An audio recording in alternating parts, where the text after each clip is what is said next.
Hi, everyone. Welcome to the third UpWealth Capital webinar. Today, we're going to talk about a few of the key metrics to understand when it comes to commercial real estate. So let's just dive right in. I'm going to call this the triad because that sounds really cool and it's easy to remember. That's made up of three primary metrics: the net operating income, the valuation, and the cap rate. These are really important metrics in commercial real estate. And so we're going to start talking about these one at a time, but just know in advance that with any two of them, you can solve for the third. So what is NOI? NOI is net operating income. That's the calculated by finding the annual gross income of a property and subtracting the annual operating expenses of that same property. So let's say I'm searching for a property and my realtor brings me this. It's a 12-unit property. It's a Class C asset in a Class B market. It's a perfectly nice building. As you can see, it's just a little dated on the inside. And the asking price is $1.2 million or $100,000 per door. So the question is this a good deal or not? Well, it's kind of hard to say because, shopping for commercial real estate is not like shopping for, your next house or a vacation home. It's not an emotional decision. It's a business decision. So the question is, how much net operating income does this building generate? And so what we would do is ask the realtor to provide, for the seller to provide a T12, which is basically a profit and loss statement, so that we can look at the current or the last year's expenses and income. So it gives us that, and we find that the total rental income that this building generates is $125,000 a year. They get some more income for laundry, they get some income for parking, and they also have some storage that they rent out in the basement. The total gross income comes to $137,000. And then we take a look at the expenses. Their total utilities are a little high at $8,000. They've got another $25,000 for both repairs and maintenance and capital expenditures. And they have about $10,000 a year that go towards contract services. This is a very simplified version of what you would actually see, but I'm just trying to keep this very light and easy. The total expenses basically come to $68,000. So to get the NOI, we take the total gross income, we subtract the expenses, and we find that the NOI is $67,000. So just keep that in mind, but let's move on to cap rate. So what is a cap rate? Cap rate is the rate of return that a property will generate based on its price. So it's going to be expressed as a percentage based on the purchase price. So the cap rate is the net operating income, which we just calculated, divided by the price of the home. So before we go back to our example deal, just understand that the lower the cap rate, it usually indicates that a property is low risk, whereas a high cap rate oftentimes indicates a higher risk property. So just as an example, if you had like a big, beautiful beachfront $10 billion property in Miami, actually $10 billion would be pretty cheap, but just stick with it. If the annual NOI on that was $350,000, that would be a cap rate of 3.5%. So the cap rate's low because Miami is a really hot market. Everyone's moving there. It's got really strong rental growth, really strong job growth. It's obviously got really nice weather, high income tenants, low vacancy, etc. So people are willing to pay more or take a slightly lower return just to have exposure to such a great market. Now, contrast that with, say, you bought a rental property in Detroit at the exact same price of $10 million. Its annual NOI might be $850,000, which is an 8.5% cap rate.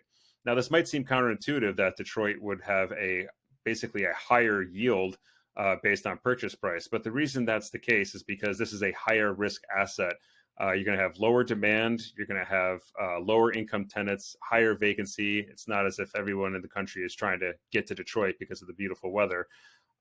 Basically, the seller has to sell at a lower price, which means the cap rate is higher, to compensate for the risk that comes with owning in this market. So that's just a high level overview to explain that, listen, there's not a cap rate that is good or bad in every market. It really depends. So let's go back to our example property. Now that we have the NOI, we can say, take that NOI of 67,000 divided by 1.2 million, and we get a 5.6% cap rate. We happen to know this market very well, and we know that that is actually a pretty good deal in this market. And so we think we want to dig in a little deeper and say, okay, if we were to purchase this, how would the strategy work? So let's talk about multifamily valuation. So the whole idea here is basically to raise the value of the property, right? So that the rents can go up, and when we eventually sell the property, we can sell it for a lot more than we paid for it. Hopefully that kind of goes without saying, but The idea then is to increase the value of the building by increasing the net operating income, right? Because that's what people are buying it based on. So let's go back to our income and expenses. We sort of decided to dig in on this a little bit further and look first at the income. We notice that the total rental income is $125,000, and that is actually really low. We think that's like $870 a month per unit. We think we can get that to 1125 after renovations. So we're going to hold for 5 years. We think in 5 years we can get all those renos done. That gets our rental income to 162,000. We're going to skip laundry. We think we can get the parking income doubled because only half the tenants are paying for parking. We also noticed that the storage income is a little low. We think we can bump that up. Expenses, the utilities are a little high because the landlord is paying for the gas because there's only one gas meter for the building. So we decided we're going to bill back gas to the tenants. And that'll reduce energy usage too, which is good. So that'll reduce utilities to about $2,000. That's just for, house lighting and things like that. We'll leave repairs and maintenance and capital expenditures as they are, but we think the contract services are a little high. We own a building down the street that's similar, and we managed to get the same services done for about $8,500. So once you've got all your new projected total gross income and expenses, this is again at the end of, say, a 3 to 5 year hold, you calculate your new NOI, and we get $120,500. $120,500. And so that's huge, right? We've almost doubled it effectively. I think we've more than doubled. No, almost doubled it. And so now what we could do is recalculate the valuation. We take that NOI of 120,000 and we divide it by the cap rate that we know is a pretty good but conservative cap rate in this market, and we get a new building valuation of $2.1 million. So that's just a very simple example of how this works. The name of the game is to pick up properties where the NOI is too low, and to find ways to increase it by, again, increasing income and decreasing expenses.